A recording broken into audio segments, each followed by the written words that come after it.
Soomaaliya iyo inta hagardaamaynaysa gaar ahaan arinta ifiisaha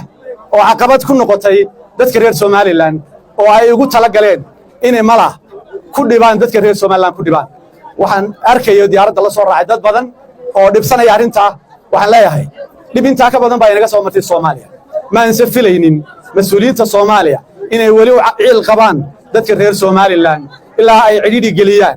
waxaan si gaar ah u tilmaamaya madaxweynaha Soomaaliya Xasan Sheekh Maxamuud oo hore ugu ololeeyay oo laga hayo isagoo leh reer Somaliland diblomaasiyad iyo cudud iyo dhaqaale midna cidhiidhi ku gelin maayo waxaan u sheegayaa tan maanta inay talaabo tahay tuu sheegaya oo beeninaysa oo burinaysa wixii uu sheegay waxaan leeyahay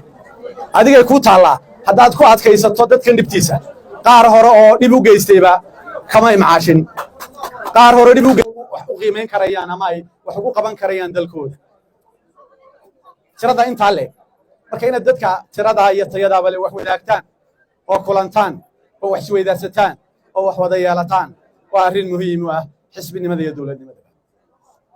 waana alxamdulillah annagoo joognay Itoobiya ayaa madaxweyne qaranku noogu yimi waanu kala qayb qaadanay kulamadii xukuumaddu ay kula kulmaysay dawladda oo ilaa halka u sareyso madaxweynuhu la kulmay ra'iisul wasaaraha dalka hogaamiya iyo dhammaan madaxda kala duwan si aad iyo aad u qiimo badan lagu soo dhaweeyay oo lagu qaabilay deegaanka waxa uu heliya Kenya oo aan u gudubnay oo aan u tagnay